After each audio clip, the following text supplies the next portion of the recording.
Hey, John Crestani here, and I'm going to be going over 3 things that rich people do that poor people don't. And I'm going to be going over them step by step and give you much detail in this video so that you can help identify where you're doing things that are not conducive to becoming very rich. So let's get it.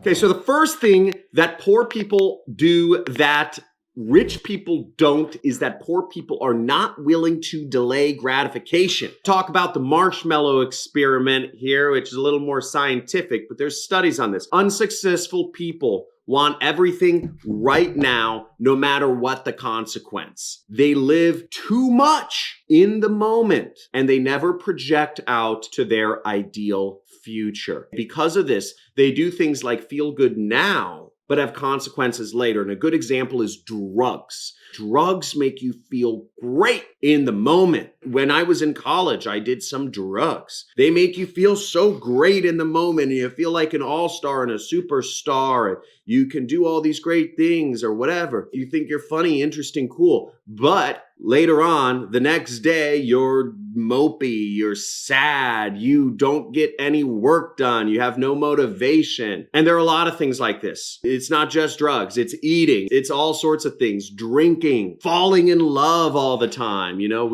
one night stands, we could go into it, but there are a lot of things which have great effects now, but that have bad consequences over time and hurt your productivity. And poor people are totally unwilling to sacrifice some pleasure today for a better reward tomorrow. You know, another example is buying video games instead of buying a business online, right? Or another example is playing video games when you could be going through an online course. There's so many examples. The second thing that poor people do that rich people don't is unsuccessful people think that planning is restrictive to their lifestyle quality. I don't want to plan. I just want to wake up whenever and be a person. And, you know, that's how I should live my life. The world should serve me. No, the truth is that planning and scheduling enables you to constantly raise your lifestyle quality. Without planning, without scheduling, your lifestyle will suffer,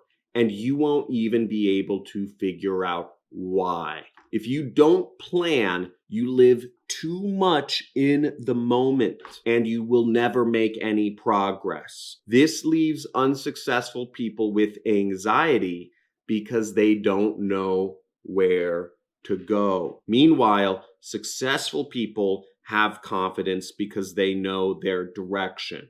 My company, exactly what I'm going to be doing in my business is now planned out for at least the next 2 years. I know roughly how long building our software is going to take. I know how long our ads are going to be working for. I know how long I have until I'll have to start focusing on marketing again. Okay, because our marketing's good, right? I don't have to worry about our marketing for 2 years, but I have to worry about software, and I have to worry about hiring, and I know it's going to take this long to do these things. So it's all planned out for 2 years. I know exactly what's happening, and it's good. The third thing that poor people do that rich people don't is that most unsuccessful people don't even know about assets versus liabilities. Assets are things that you invest in that can help you in different areas, especially business. And liabilities are things that you buy because they feel good, but they don't really help you. Successful people buy things that improve their life over time. Real estate gets more valuable, stocks get more valuable, and courses and education make you more valuable.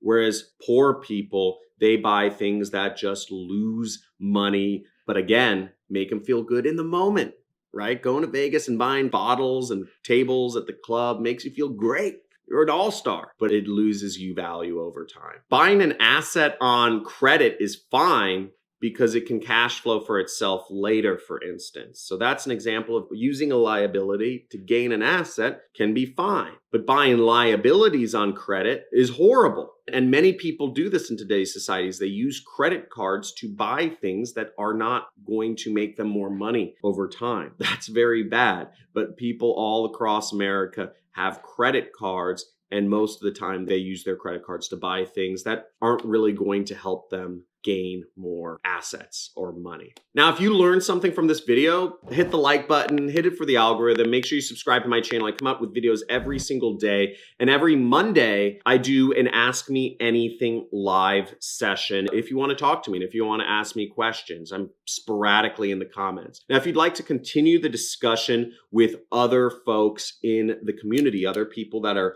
becoming entrepreneurs and trying to make it big in life, join our Discord chat. The Discord chat, there's a link in the description. We have thousands of people that use this and learn from each other. I've had thousands of students make money online, create extra incomes, even become millionaires. It's been very exciting, and I hope to help you in your own way as well. Thanks for watching. Have a good one. See you soon. Bye.